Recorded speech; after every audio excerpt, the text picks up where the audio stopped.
So I thought I'd do a very, very quick how-to kinesiology, pick-me-up brain energy. So here is our meridian that runs from, it's the central meridian. It runs from the pubic bone to the chin. And that little meridian helps to feed the conscious brain. Drag that little guy in. Hold the fingers, middle of the forehead, and hold them until you feel pulsing come to the frontal cortex. Sometimes it comes one side first, sometimes it's both sides, but basically what we're aiming for is to feel a tiny little pulse in underneath our fingers.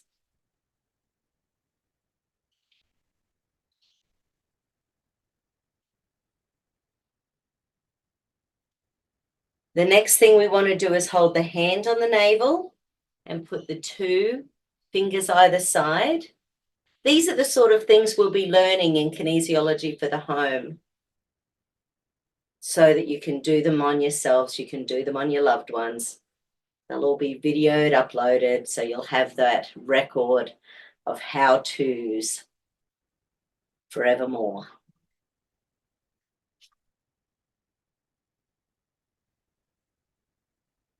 So this one, these little points here, the kidney 27s, they help to integrate the left and right sides of the brain. So it just helps to switch on the brain. When we're stressed, traumatized, bummed out, you know, these connections in the brain just disappear. They just stop working and we start acting like we're 3-year-olds. So then the next one, hand on the navel and rub top and bottom of the lip. This helps to connect the bottom and top of the brain. So it just helps get the neuronal flow better, integration better. And the next one is, and there's all sorts of, like when we do kinesiology for the home, I'll show you how to test this on someone, because you can just see things fall apart when you integrate a stress, when you add a stress. Next one, hand on the navel and rub that tailbone. So this is helping to integrate the front and back of the brain, those little visual centers at the back.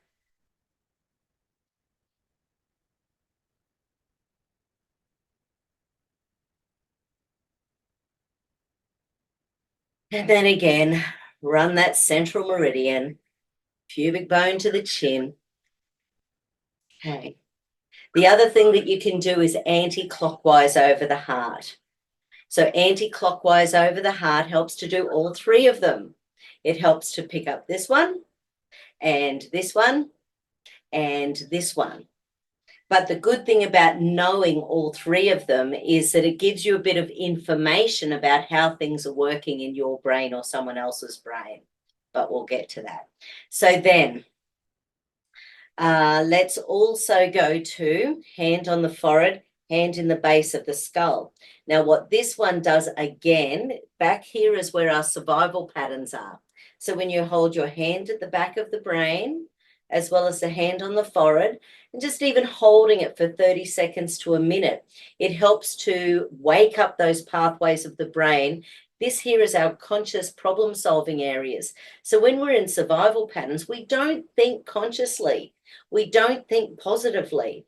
We feel more like a victim. We feel bitter. We feel twisted. We feel angry. We feel like we want to blame everyone. We feel in shame. We feel frustrated. And in the signature system, my kinesiology signature system, I teach people the heart healing process, which is about people really raising their consciousness on the map of consciousness, you know, very specifically.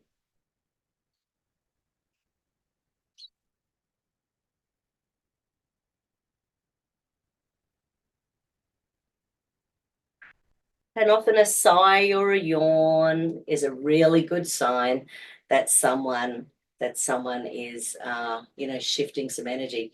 The other thing you can do if you've actually got someone muscle testing, the way of checking hydration is actually tugging on the hair and then seeing if that unlocks. So if it unlocks on the person you're testing, you can ask them to have a glass of water.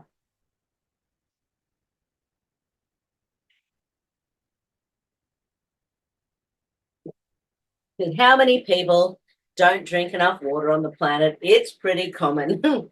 So those are just a couple of little reminders how to pick ourselves up, how to stop the switching in the brain that stops us from being able to problem solve and find solutions and move forward with life. Cool. I think that's a good one. Okay. Take care, everyone. Bye.